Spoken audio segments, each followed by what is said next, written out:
नमस्कार, आप सभी का एक बार फिर से बहुत बहुत स्वागत है। सो फ्रेंड्स, देखो, प्रेगनेंसी के दौरान वैसे तो हमें बहुत सारी परेशानियां होती हैं और गर्भवती महिलाएं परेशानियों को सहती भी हैं। बहुत सारी परेशानी ऐसी होती हैं जिनका कि आप इलाज करा लेती हैं, लेकिन एक परेशानी होती है जो कि किसी को दिखाई नहीं देता, लेकिन वो होता बहुत खतरनाक है। आपको भी लगता होगा कि शायद ये नॉर्मल है, ठीक हो जाएगा, लेकिन उस एक परेशानी की वजह से आपको और आपके बच्चे दोनों को ही बहुत ज़्यादा दिक्कतों का सामना करना पड़ता है। बच्चा समय से पहले पैदा हो सकता है, आपका बच्चा कमज़ोर हो सकता है, उसका IQ लेवल कम हो सकता है। इसके अलावा आपके साथ भी बहुत सारी दिक्कतें होती हैं, डिलीवरी से पहले भी और डिलीवरी के बाद भी। वो परेशानी पता है क्या है? वो परेशानी है तनाव लेना, यानी कि स्ट्रेस में रहना। और बहुत सारे लोग तो इतना ज़्यादा स्ट्रेस में रहते हैं, इतना ज़्यादा तनाव में रहते हैं कि उनको डिप्रेशन तक हो जाता है। बहुत सारी महिलाओं को स्ट्रेस रहता है, टेंशन रहता है, लेकिन वो किसी से शेयर भी नहीं कर पाती हैं। करते भी हैं तो कोई शायद समझता नहीं है। वैसे तो बताऊँ मैं, ज़्यादातर महिलाएं टेंशन में रहती ही हैं, कुछ ना कुछ तनाव रहता है। कुछ तो देखो सचमुच में तनाव में रहती हैं, कुछ की आदत होती है कि जिन बातों पे तनाव नहीं लेना चाहिए, जिन बातों पे ज़्यादा नहीं सोचना चाहिए, वो उस बात पे भी सोचती हैं। वैसे तो प्रेगनेंसी दौरान क्या होता है कि अगर पहली प्रेगनेंसी है तो भी महिलाओं को ये प्रॉब्लम हो सकती है। कई बार शरीर में बहुत ज़्यादा परेशानी होती है इस वजह से, और कई बार ऐसा भी होता है कि आपके घर में काफ़ी ज़्यादा क्लेश होता है, तो उस वजह से भी आप काफ़ी ज़्यादा स्ट्रेस में आ सकती हैं। बहुत सारे लोगों की फाइनेंशियल कंडीशन ठीक नहीं होती हैं, तो काफ़ी ज़्यादा सोचने लग जाते हैं कि पता नहीं क्या होगा, कैसे होगा, तो इस वजह से भी महिलाएं तनाव में आ जाती हैं। बहुत सारी चीज़ें हो सकती हैं जिस वजह से कि आप तनाव में आ सकती हैं, आपको स्ट्रेस मिल सकता है। लेकिन क्या है कि अगर आपको स्ट्रेस होता है, बहुत ज़्यादा आपको परेशानी होती है, तो आपको उसका समाधान करना चाहिए। क्योंकि अगर आपको लग रहा होगा कि मैं नहीं करूँगी समाधान और जैसा चल रहा है वैसे चलने दूंगी, तो पक्का इसका असर बहुत ज़्यादा बुरा पड़ने वाला है आप पर और आपके बच्चे पे। तो देखो जी, ऐसा नहीं है कि प्रेगनेंसी में केवल कलेश की वजह से ही आपको तनाव हो सकता है, स्ट्रेस हो सकता है। स्ट्रेस होने के बहुत सारे कारण होते हैं। एक हो सकता है आपकी नींद पूरी ना होना। बहुत समय लोग नींद पूरी नहीं होती है परेशानी की वजह से, इस वजह से भी आपको काफ़ी ज़्यादा स्ट्रेस हो सकता है, तनाव हो सकता है, टेंशन हो सकता है। इसके अलावा खान पान में लापरवाही करने की वजह से बहुत सारी महिलाएं टाइम पे खाती नहीं है। कई बार पोषक तत्व वाली चीज़ें नहीं खाती हैं, जो उनको चाहिए, जो बॉडी को चाहिए, जो बच्चे के विकास के लिए चाहिए, उन चीज़ों को नहीं खाती हैं, नहीं पीती हैं। तो इस वजह से भी आपका जो शरीर है वो तनाव में आ जाता है, मानसिक तनाव आपको हो सकता है। इसके अलावा अगर आप प्रेगनेंसी में एक्सरसाइज नहीं करते हैं तो इससे भी आपका बॉडी, आपका माइंड तनाव में आ सकता है, स्ट्रेस में आ सकता है। इसके अलावा अगर कोई गर्भवती महिला किसी प्रकार का नशा करती है, शराब, सिगरेट, धूम्रपान, गुटखा खाना, कुछ भी आप नशा करते हो, तो उस वजह से भी आपको स्ट्रेस हो सकती है। अब हम ये जान लेते हैं कि अगर आप प्रेगनेंसी में बहुत ज़्यादा स्ट्रेस में रहते हैं, टेंशन में रहते हैं, तो इसका क्या असर पड़ता है। देखो जी, क्या होता है कि जब आप काफ़ी ज़्यादा स्ट्रेस में रहती हैं, काफ़ी ज़्यादा तनाव में रहती हैं, तो आपके बॉडी में ना एक हार्मोन्स बनता है, कार्टिसोल हार्मोन्स। ये क्या होता है कि ये तनाव वाला हार्मोन्स होता है, ये प्लेसेंटा के माध्यम से आपके बच्चे तक पहुंच जाती है। जब तनाव आपके बच्चे तक पहुंच जाएगी तो आप खुद सोचो कि आपका बच्चा भी तनाव में रहने लगेगा। इससे क्या होगा कि बच्चा समय से पहले पैदा हो सकता है। स्टार्टिंग की प्रेगनेंसी में गर्भपात हो सकता है अगर आप बहुत ज़्यादा स्ट्रेस में रहती हैं तो। इसके अलावा क्या होता है कि स्ट्रेस में रहने की वजह से आपकी नींद पूरी नहीं होती है, आपको भूख नहीं लगती है, आपका स्वास्थ्य बहुत ज़्यादा खराब हो जाता है। बहुत सारी महिलाओं को सिर में दर्द, कमर में दर्द, पूरे बॉडी में कहीं ना कहीं दर्द की परेशानी रहती है। काफ़ी ज़्यादा उनका मन जो है ना चिड़चिड़ा सा रहता है, हर वक्त लड़ने को तैयार रहती हैं, हर वक्त दर्द में रहती हैं। कुछ ना कुछ परेशानी शरीर में होती ही है अगर आप स्ट्रेस में रहती हैं तो। वैसे शायद आपको पता ना हो, लेकिन स्ट्रेस में रहने से ना आपको शुगर यानी कि डायबिटीज़ और उच्च रक्तचाप यानी कि हाई ब्लड प्रेशर की प्रॉब्लम भी हो सकती है, जो कि प्रेगनेंसी के लिए बहुत ही ज़्यादा खतरनाक होता है।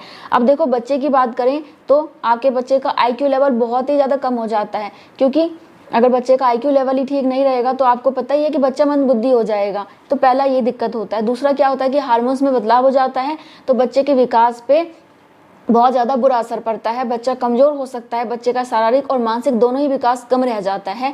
इसके अलावा बच्चा समय से पहले पैदा हो जाता है, और क्या होता है कि जब आपका बच्चा बड़ा हो जाता है, जवान हो जाता है ना, उस समय आपके बच्चे को डिप्रेशन में जाने का खतरा रहता है अगर आप प्रेगनेंसी में तनाव लेती हैं तो। देखो, मैं अपने आप नहीं कह रही हूँ, अध्ययन हुआ है उसके आधार पर ही कह रही हूँ। इसके अलावा बच्चे के विकास के लिए आयरन काफ़ी ज़्यादा जरूरी होता है। जब आप तनाव लेती हैं तो आपके शरीर से आयरन की मात्रा कम होने लग जाती है, तो आपको तो आयरन की वजह से प्रॉब्लम होगी ही, साथ ही साथ आपके बच्चे के शरीर में भी आयरन नहीं जाएगा तो आपके बच्चे के विकास पे बहुत ज़्यादा बुरा असर पड़ेगा। ठीक है, बच्चा ढंग से हलचल भी नहीं करेगा और आपका बच्चा काफ़ी ज़्यादा गर्भ में उदास रहेगा, परेशान रहेगा, स्ट्रेस में रहेगा और वो बहुत ज़्यादा बीमार हो जाएगा। और बहुत ज़्यादा तनाव लेने से आपका रोग प्रतिरोधक क्षमता यानी कि इम्यून सिस्टम भी कमज़ोर हो जाता है। इम्यून सिस्टम कमज़ोर हो जाएगा तो आप बहुत जल्दी से बीमारियों की चपेट में आ जाएंगी, बहुत जल्दी बीमार पड़ेंगी। इसके अलावा आपके बच्चे की दिल की धड़कन काफ़ी ज़्यादा तेज़ हो सकती है, जो कि बच्चे के लिए बहुत खतरनाक होता है, क्योंकि बच्चे का जो दिल की धड़कन है किसी का भी नॉर्मल होना चाहिए, बहुत ज़्यादा बढ़ रहा है गर्भ के अंदर तो बच्चे के लिए काफ़ी खतरा है। बाकी देखो क्या होता है कि अगर आप इतना ज़्यादा तनाव ले रही हैं कि आप डिप्रेशन में चली गई हैं, तो ऐसे में बच्चे के साथ ये होगा कि आपके बच्चे को ना सांस से संबंधित प्रॉब्लम हो सकती है। इसके अलावा बच्चे को अस्थमा की प्रॉब्लम भी हो सकती है और आप ऐसा बिल्कुल भी नहीं चाहेंगी। तो अब आपको ऐसे में क्या करना चाहिए? सबसे पहला तो देखो अपने खान पान में सुधार करें, समय पे खाना खाइए, जो ज़रूरी चीज़ें हैं आपके लिए आपके बच्चे के लिए उनको ज़रूर लीजिए। बाहर का अगर आप कुछ भी बेकार चीज़ें खाते हैं अनाप शनाप, उनको बंद कर दीजिए। घर में बनाइए, हेल्दी खाइए, ताज़ा खाइए और टाइम पे खाइए। इसके बाद दूसरा है कि आपको एक्सरसाइज ज़रूर करना है, सुबह शाम टहलना है। कोशिश करें कि सुबह जल्दी आप जग जाइए और सुबह उठ के मेडिटेशन कीजिए, सुबह की ताज़ी हवा लीजिए, आपका मन बहुत अच्छा हो जाएगा। अगर आप करती होंगी तो आपको पता होगा, नहीं करती होंगी तो करके देखो। सुबह उठ जाओ 6 बजे 5 बजे और टहलो, देखो कितना मजा आता है, पूरा दिन आपका अच्छा हो जाएगा। आप पॉजिटिव होंगे तो नॉर्मल सी बात है कि आपका बच्चा भी अंदर से पॉजिटिव बनेगा, क्योंकि आपने गर्भ संस्कार के बारे में सुना ही होगा। जो आप बच्चे को गर्भ में संस्कार देती हैं, जो भी सिखाती हैं, बच्चा वो सीखता है। तो अच्छी चीज़ें सिखाइए ना। इसके बाद देखो जी, जो नेक्स्ट काम आपको करना है वो है आराम। बहुत सारी महिलाएं इतना ज़्यादा काम करती हैं, इतना ज़्यादा अपने आप को तकलीफ देती हैं कि बहुत ज़्यादा उनका बॉडी स्ट्रेस में आ जाता है। इसलिए काम के साथ साथ आराम करना भी ज़रूरी है। काम कीजिए, दिन में थोड़ी देर आराम कर लीजिए और रात में पूरी नींद लेने की कोशिश कीजिए, ये बहुत ज़्यादा इंपॉर्टेंट होता है। इसके अलावा आपको क्या करना है कि अकेले नहीं रहना है। बहुत सारी महिलाएं जब अकेली में रहती हैं, अकेले में काफ़ी ज़्यादा ओवर थिंकिंग होती है, स्ट्रेस होता है, तो कोशिश करें कि लोगों के बीच रहिए। लोगों के बीच नहीं रह पा रहे हैं तो मोबाइल में कुछ आप देख सकते हैं, आप टीवी में देख सकते हैं, या फिर आप अपने आसपास के लोगों से बातचीत कर सकते हैं। ऐसा नहीं कि कोई आपको नहीं मिलेगा, तो अपने स्ट्रेस को कम करने के लिए आप लोगों के बीच में रहिए।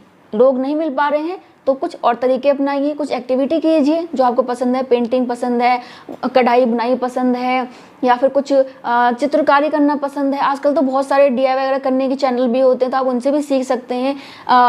आप गिलास वगैरह के, बोतल वगैरह के बहुत से DIY कर सकते हैं। आप मिट्टी से कुछ बना सकते हैं, मतलब कि जो भी जिस चीज़ में आपकी रुचि हो आप वो काम कर सकती हैं खाली बैठी हैं तो। या फिर आपको कुछ भी नहीं करना तो आप बुक्स वगैरह पढ़ सकते हैं, बहुत अच्छे अच्छे धार्मिक बुक होते हैं, आप उनको पढ़ सकते हैं। बहुत सारे मोटिवेशनल बुक होते हैं, बहुत सारे कॉमिक बुक आते हैं, वो पढ़ सकते हैं।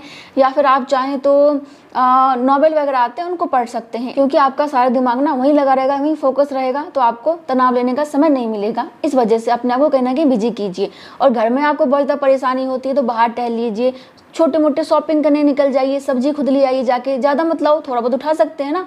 आधी किलो प्याज ले आओ, 1 किलो आलू ले आओ, इस टाइप से आप कुछ भी अपना घर का थोड़ा बहुत सामान ला सकते हैं। टहल भी लेंगे, सामान भी ले आएंगे, लोगों से मिल लेंगे, मन अच्छा हो जाएगा। इसके अलावा आपको बहुत ज़्यादा और मन कर रहा है शॉपिंग करने का तो अपने लिए कुछ खरीद सकते हैं, अपने बच्चे के लिए खरीद सकते हैं, अपने घर के लिए कुछ भी ले सकते हैं। बहुत ज़्यादा पैसे हैं तो बहुत ज़्यादा खरीदो, कम पैसे तो कम खरीद लो, नहीं है तो वैसे ही डोल के आ जाओ, लेकिन अपने आप को सही रखो। कुछ महिलाएं ऐसी भी होंगी जिनको कि अभी तक समझ में नहीं आ रहा होगा कि उनको क्या करना है, उनको किसी भी चीज़ में मन नहीं लगेगा, तो ऐसी महिलाओं को सलाह दूंगी कि अपने घर वालों से ज़रूर बात कीजिए, अपने ससुराल वाले से बात कीजिए। वो नहीं समझते हैं तो अपने मायके वाले से बात कीजिए, लेकिन अपने बच्चे के बारे में, अपने बारे में ज़रूर सोचिए। और अपने डॉक्टर से भी इस बारे में बात कर सकते हैं कि मेरे साथ ऐसा ऐसा होता है, मैं कभी खुश नहीं रहती हूँ, हर वक्त रोती हूँ, खाने का मन नहीं कर रहा, जो भी परेशानी होती है उनको बताइए। क्योंकि देखो बहुत से लोग लगता है कि जो डिप्रेशन है वो कोई बीमारी नहीं है, बस मन का भ्रम है, ऐसा नहीं है, ये बीमारी होती है। जैसे शारीरिक बीमारी होती है वैसे मानसिक बीमारी होती है, तो इसका इलाज ज़रूरी है। बहुत सारे तरीके होते हैं, ऐसा नहीं कि केवल दवाई खाने से आपकी बीमारी ठीक होगी, बहुत सारे और भी तरीके होते हैं जिससे कि आपकी यह परेशानी कम होगी। तो अपने घर वालों से, अपने डॉक्टर से ज़रूर बात कीजिए ताकि आपका बच्चा स्वस्थ पैदा हो और आप भी बिल्कुल स्वस्थ रहें। बाकी आप कुछ भी पूछना चाहती हैं तो कमेंट कर सकती हैं। मैं मिलूंगी नेक्स्ट वीडियो में, तब तक के लिए bye bye, thank you so much, नमस्ते।